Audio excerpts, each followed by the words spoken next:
तो आज इस वीडियो में हम आपको बताएंगे डीप फ्रीजर का कुछ एक बेसिक जानकारी देना चाहते हैं कि डीप फ्रीजर काम कैसे करता है और अगर उसमें गैस लीक हो जाता है तो उसमें क्या क्या समस्या आती है, वो चीज़ हम आपको दिखाने जा रहे हैं इस वीडियो में।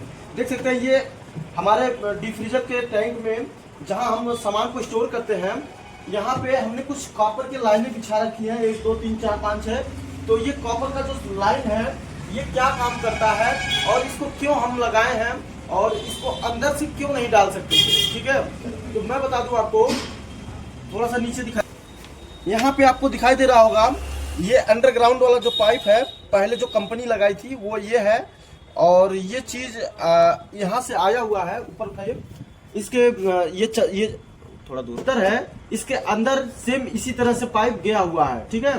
तो वो जो पाइप होता है वो लोहे का होता है, बहुत ही कमजोर होता है और जब इसमें बर्फ जमता है तो उस लोहे में जंग लगना चालू हो जाता है। तो धीरे धीरे 4-5 साल में वो आराम से लीकेज हो जाता है, ठीक है। ये हर डीप फ्रीज की कहानी है और पहले की जो डीप फ्रीजर थी उसमें इस तरह से कॉपर पड़ता था और वो काफ़ी सालों तक चलती थी। अब ऐसा नहीं होता, अब ये लोहे का पाइप ये सारे डीप फ्रीजर में पड़ जाता है, इसलिए वो लीकेज हो जाता है। लीकेज हो जाता है तो उसमें अगर आपको फेंकना है तो फेंकिए, अगर बनवाना चाहते हैं तो इसी तरह से बने पाएगा, ठीक है। अब इधर दिखाइए, पाइप का जो शुरुआती है, ये जो पाइप यहाँ से शुरुआत हुआ है और ऐसे ही आके यहाँ इंड हुआ है, ठीक है। तो ये दूसरा वाला मुंह है और ये पहला वाला मुंह है, जहाँ से शुरुआत हुआ है ये है, जहाँ से खत्म हुआ है ये है। तो अगर हम कैपलरी इसमें जोड़ दें तो ठंडा यहाँ से शुरुआत होगा और सेक्शन इसको बना दें तो मतलब यहाँ से ठंडा चालू होगा। अगर हम कैपलरी इसमें जोड़ दें तो ठंडा यहाँ से शुरुआत होगा और ये सेक्शन बन जाएगा, ठीक है। तो आइए हम आपको नीचे दिखाते हैं कि हमने सेक्शन किसको बनाया। तो हमने ये जो अंडरग्राउंड पाइप है इसको हमने कटिंग कर दिया, इसको हमने हटा दिया, इसका कोई काम नहीं है, ठीक है। और जो कैपलरी अंदर गया था, देख सकते हैं यहाँ पे, थोड़ा और नजदीक से दिखाइए, ये कैपलरी है और ये सेक्शन है। तो ये दोनों हमने हटा दिया। अब इधर दिखाइए, जो हमने अभी डाला वो ये सेक्शन है, ओ सॉरी, ये कैपलरी हमने यहाँ ज्वाइन कर दी एक माउथ में और दूसरा वाला माउथ यहाँ से निकाला हमने और इसमें हमने सेक्शन जोड़ दिया, ठीक है। ये सेक्शन हो गया, ठीक है। तो अब हम जब डीप फ्रीज को प्रेशर मार के लीकेज चेक किए तो अब लीकेज नहीं है। इसमें हो क्या रहा था, जैसे ही कोई आदमी गैस डालता, मतलब कोई टेक्नीशियन गैस डालता था तो ये जो है 2 या 3 दिन में खत्म हो जा रहा था, ठीक है। तो अंदर जो बॉडी के पाइप, जो बॉडी के अंदर पाइप था वो लीकेज हो चुका था, वो बनना मुश्किल था। तो हमने बाहर से पाइप बिछा के हमने इसको अच्छे से, अब इधर दिखाइए, हमको बाहर से पाइप बिछाना पड़ा। पाइप बिछाने के लिए देख सकते हैं यहाँ पे हमने जो पुरानी फ्रिज होती है उसके बॉडी का जो चद्दर होता है, हमने उस चद्दर को यूज किया, इतना बड़ा बड़ा क्लैंप बना दिया और ड्रिल मशीन से हमने होल मारा और रिपीट लगा दिया। सपोर्ट एक नंबर हो गया। अगर आप चाहें तो ड्रिल मशीन से होल मार के आप स्क्रू भी टाइट कर सकते हैं ताकि सपोर्ट बना रहे, ठीक है। तो अब ये जो अगर हम डीप फ्रीज को चालू करते हैं तो हमारा ये स्टार्टिंग वाला पाइप कैपलरी लग गया है और लास्ट वाला पाइप सेक्शन बन गया है। तो हम चालू करके देखते हैं कि इसमें जो है कूलिंग कहाँ से उठाता है और कितना ठंडा करता है, अब करेगा कि नहीं करेगा। और यहाँ पे हमने कुछ गैस इसमें चार्ज कर रखा है, ये लगभग 20-30 पाउंड गैस पड़ चुका है। तो अब हम जो है इसको चालू करेंगे तो ये हमारा कितना तेजी से कूलिंग करेगा कि नहीं करेगा, कहाँ से कूलिंग स्टार्ट होगा और ये कूलिंग क्यों करता है, आपको हम इस वीडियो में बता रहे हैं।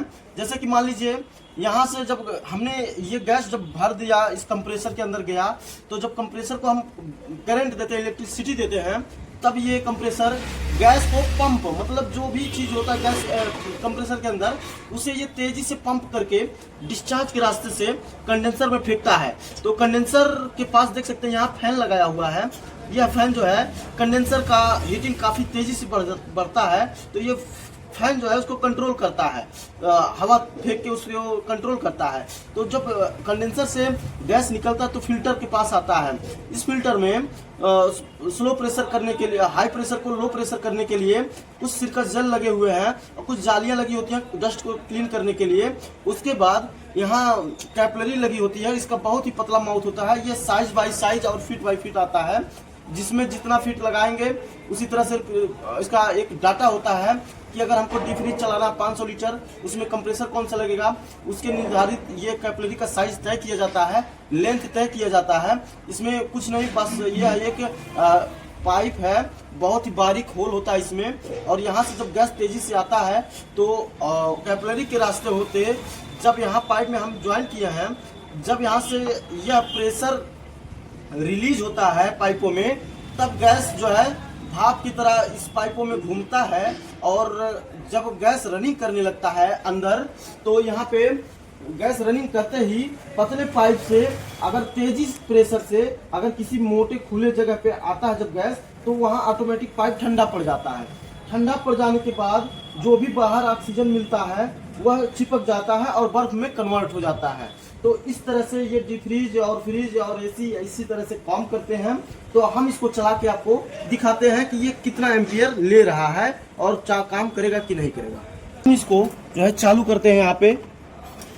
तो हमने यहाँ पे एम्पियर लगा रखा, और यहाँ पे वोल्टेज जो है कुछ हाई रहता है, 260-270 के करीब में वोल्टेज है। तो हमारे पास कंट्रोल करने के लिए स्टेबलाइजर नहीं है, मेन वोल्टेज हाई है। यहाँ एम्पियर थोड़ा हाई ले रहा है, ये हमको पता है।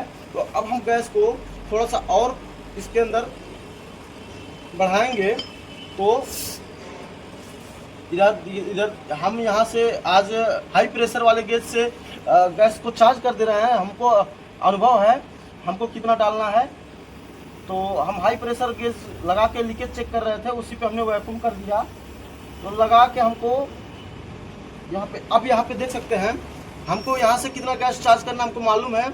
हमको जो भी गेज मिले, हमको 10 पाउंड ही बैक प्रेशर रखना है, तो 10 पाउंड ही रखना है। इसमें भी 10 पाउंड बताएगा, इसमें भी बताएगा। फिलहाल इसमें थोड़ा ज़्यादा सुई उठता है, इसमें बहुत बारीक सा सुई उठेगा, एक ही पॉइंट पे 10 पॉइंट माना जाएगा। तो हमको मालूम है कैसे गैस चार्ज करना है। यहाँ पे आप देख सकते हैं, जैसे कि यहाँ से जब गैस रिलीज हो रहा है कंडेंसर में, तो यह गर्म हो रहा है, और यहाँ तक आते आते और कैपिलरी के रास्ते से आ रहा है। जब यहाँ गैस खुल रहा है, छूट रहा है, रिलीज हो रहा है, तो यहाँ आइस आने लग रहा है। ठीक है, हाथ चपक जा रहा है पूरा, ये दिखाई दे रहा होगा आपको। अब हम ऊपर देखते हैं, इधर दिखाइए, बिल्कुल आप इधर से दिखाइए, बिल्कुल एक लाइन में देख सकते हैं आप, अच्छे से पूरा आइस आ चुका है। ठीक है, इस तरह से आइस आ रहा है, बाकी लाइनों में ये धीरे धीरे कवर हो जाएगा। तो इतना इसी तरह से यह डीप फ्रीज काम करता है। और अगर अंदर का कॉइल लीकेज हो जाए तो इस तरह से आप कॉइल बिछा सकते हैं। और अगर बाहर का कंडेंसर लीकेज होता है, और अगर वो भी कंडेंसर भी अंडरग्राउंड है, तो आप पीछे कंडेंसर जाली लगा सकते हैं। अगर आप डीप फ्रीज का काम करना चाहते हैं तो इस तरीके से आप काम कर सकते हैं। बस यही पाइप पे आप आइस आता है, और इसी तरह से सारे पाइपों पे आइस आएगा, जो भी माल रहेगा अच्छे से ठंडा हो जाएगा। तो इस तरह से काम करता है डीप फ्रीज। अब हम मिलते हैं नेक्स्ट वीडियो में।